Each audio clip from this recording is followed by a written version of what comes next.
Hello everyone, welcome back to being happy. এখন বাজে I guess 9টা বাজে যায়। আমার অ্যাকচুয়ালি 8:30টায় বেরিয়ে যাওয়ার কথা ছিল, একটু ঘুম থেকে স্নুজ করে করে উঠতে দেরি হয়ে গেছে।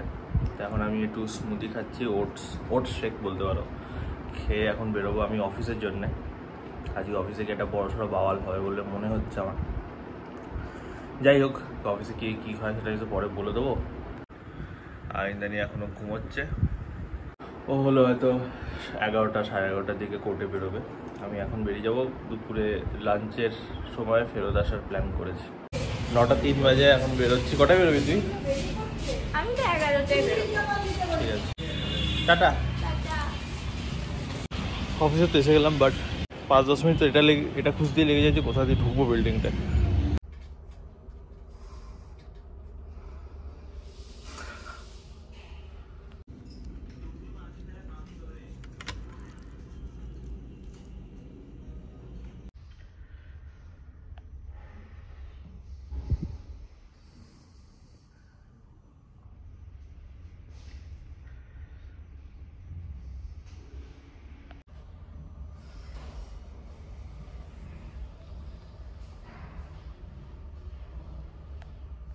ভেরি সারপ্রাইজিংলি কোনো ঝামেলাই হলো না। যা বললাম সেগুলো শুনলো, বললো ঠিক আছে কথা বলবো। আমি তো অফিস আসবো না আর অনেক দিনই, দেখা যাক। তো আমি ওই 2:30-3টে মোটামুটি ওইরকম টাইমে বাড়ি এসেছি। এসে স্নান করলাম, খেলাম। এখন আই থিঙ্ক 4:30 বাজে, ইন্দ্রাণী এলো। অটোওয়ালাটা একটা 10 টাকার নোট ছেঁড়া দিয়ে চলে গেল, তাড়াতাড়ি করে পালিয়ে, জানিস? এরকম ভাবে মুড়িয়ে দিয়েছে টাকাটা। কোটে কেস কর। এরকম ভাবে ছাড়াতে ছেড়ে দিয়েছে অটো। কোটে কেস করবি তো কালকে? পুরো মাঝখানটা ছেঁড়া 10 টাকা, ওটা কেউ নেবে না। কোটে কেস। আজ আমি কানের দুলো পরে যাইনি করতে, আংটিও নেই, কানের দুলো নেই। আংটি ওনার একটা আছে, সেইটা বাকি তো আমার 3টা আছে, 3টে তো অনেক বড় বড়, ওগুলো পরে গেলে হারিয়েই যাবে। আমি যে কানের দুলো পরিনি। তো আজকে যখন অফিসে গেলাম, অফিসে যাওয়ার পর ঢুকে রীতিমতো 1 ঘন্টা মতো বসেছিলাম। বাকি যারা ছিল জুনিয়ার্সরা ছিল, 3টে জুনিয়র ছিল। তো তাদের সাথে তারা খুব হই করে কথা বলে। তাই কোনো মানে দেখে মানে ভালো লাগলো। এরকম তো দেখিনি অ্যাটমসফিয়ার অফিসে। ছেলে না মেয়ে? একটা মেয়ে 2টো ছেলে। কি তোরা খুব মেয়েটার সাথে বেশি হই করে কথা বলেছিস? সবার সাথে। তো তারপরে এলো হচ্ছে ওই আরেকটা লোক, আর তারপর ওই মহিলাটা যেটা ব্যাঙ্গালোরে আছে তার সাথে কথা হয়। তো এসে তাকে আমি বললাম, মানে আমি তো ভেবেছিলাম বোধহয় একটু ইয়ে হবে যে তুমি কেন করতে পারবে না, কেন অফিস আসবে না, এই সেই। তো দেখলাম কেউ সেটা নিয়ে কনসার্ন দেখালো না, কেন আসতে পারবে না। আমি আসতে পারবো না কারণ আমার অভ্যেস নেই, 4.5 বছর ধরে আমি এইভাবেই কাজ করেছি। আর হঠাৎ করে বললাম আমার পক্ষে সম্ভব না, আমার লাইফস্টাইল তো সেইভাবেই আমি মানিয়েছি যে আমাকে আসতে হবে না এইভাবে। তো ইমিডিয়েটলি বললে আমার পক্ষে সম্ভব না। আমার যদি 3-4 মাস বলা হয় যে ঠিক আছে তুমি সময় নাও, তাহলে হতে পারে, এসবও বলেছিলাম। তো ওরা নিয়ে কনসার্ন দেখালো না। তারপরে বললো যে আমাদের এই প্রজেক্টে কোনোভাবেই হবে না, মানে তোমাকে 8 ঘন্টাই থাকতে হবে, তাহলে হবে না কোনোভাবে। তো তখন বললো ওই সুপারভাইজারকে সাথে কথা বলো। তো আর ওইসব বলে টোলে আমি বেরিয়ে এলাম। এই বাড়ি ঢুকলাম, তখন সুপারভাইজার নিজেই ফোন করলো যে কী কথা হলো। আমি সবটাই বললাম। তখন জিজ্ঞেস করছে আমায় যে তাহলে তো আমি যদি তোমার অন্য প্রজেক্টে দিই, মানে এইটারই আন্ডারে অন্য টিম থাকে, তো তুমি 1-2 ঘন্টা আসতে পারবে তো? কি বলবো, আমি তো বলে ফেলেছি। ঠিক আছে আসবো, এই বলতে হচ্ছে। কোথাও ঢোকায় তখন মুশকিল হবে। এই একটা ইন্টারভিউ এইমাত্র কল করেছিল, আরেকটা অন্য কোনো টিমের সাথে ইন্টারভিউ কল ছিল। আমার 2টো প্রশ্ন জিজ্ঞেস করেছি, আমি 2টোই যাই না। তো যাই হোক না, আমি বলছি যে হলো আচ্ছা। তো ব্যাপারটা হচ্ছে কোম্পানি থেকে মানে কি বলতো রিজাইন করে দেওয়ার, মানে ভেতর থেকে তো হেভি আগুন, মানে ভেতর থেকে মনে করেই দিই।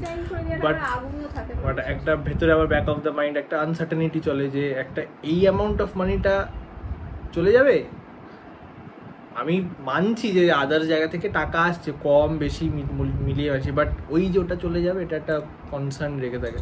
সেটাই হচ্ছে একটা বড়, মানে এটা একটা মেন্টাল চ্যালেঞ্জ সত্যি কথা বলতে গেলে। যাই হোক, নিজেকে মেন্টালি প্রিপেয়ার করে নিচ্ছি আর কি আস্তে আস্তে, যে না আমি সেলফ এমপ্লয়েড হয়ে যাবো।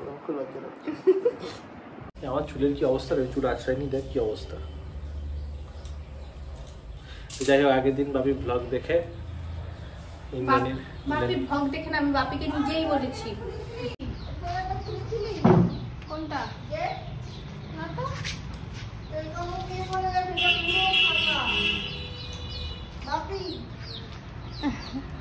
যাই হোক, বাপিকে বলেছিলাম বার করে দিতে মুরগি বাচ্চা কালকে রাতে, আজকে সকালেই ওদেরকে বার করে দিয়েছে।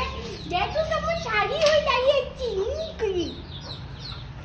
সব এর মধ্যে, এখন বাচ্চা বড় কি দেখো সব কাটা। কি রে খাইয়া কইলা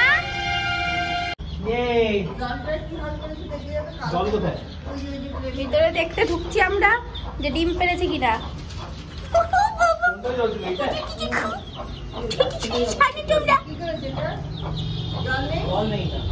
এই ভিতরেও তো থাকার জায়গায়, ভিতরে তো নেই ওরা, এরা একদিকে আর এরা সবাই একদিকে। তোমরা এত দুষ্টুমি করছো।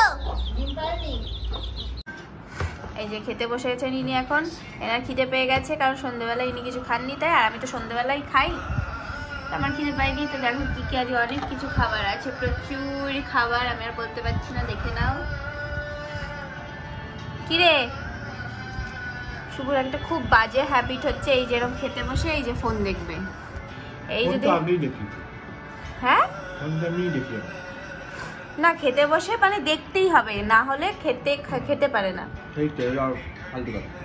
এই যদি আমাদের বাড়িতে হতো আর আমার বাবার সাথে খেতে বসতিস, রোজ মার খেতিস তো। বাপি কিছু বলেও না, এই কারণে বিগড়ে গেছে ছেলেটা। আমার বাবা একদম ফোন দেখতে দেখতে খাওয়া পছন্দ করে না, খেতে খেতে টিভি দেখাও পছন্দ করে না, কিছুই পছন্দ করে না। খাওয়ার সময় শুধু খাওয়া, তবেই খাওয়া গায়ে লাগবে, আদারওয়াইজ গায়ে লাগবে না। মানে কি যাতা ব্যাপার। আমি এখন ভিডিও এডিট করতে গিয়ে দেখছিলাম, ঠিক আছে, যে মানে কালকে ভিডিওটা এডিট করে রাখবো। তো সেই যে অফিসে গেছে, অফিসে গিয়ে ফার্স্ট অফ অল দুবার পটি গেছিস, তাই তো? বাড়ি থেকে কভার করে গেছিস, যাই হোক করে গেছে একবার। যাই হোক পটিতে বসে যখন ভিডিও করছে, আমি লিটারালি পটি যে পড়ছে সেই আওয়াজটা পাচ্ছি, মানে পটিতে বসে কে ভিডিও করে? কি করবো, অতটা টাইম কিছু দেখার নেই, পুরো চারিদিকে বন্ধ, কি করব, একটু ভিডিও করলাম।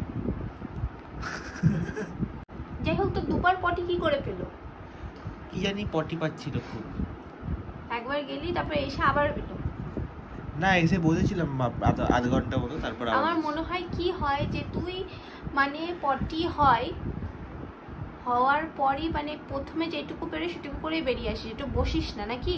না বসি, তাও তখন হয় না, টেনশন ছিল না কি হবে, বাওয়ালটা কত লেভেলে হবে। পটি পাই ঠিক আছে, আমি মানছি, কিন্তু সেই পটিটা গেলে পটিটা বেরোই বা কি করে? মানে ওটা একটা ব্যাপার, ওই ব্যাপারটা মানে একটা কোনো ওয়ার্ম হোল ক্রিয়েট হয় পটির দুনিয়া থেকে পেটে, ওখান থেকে আসতে থাকে।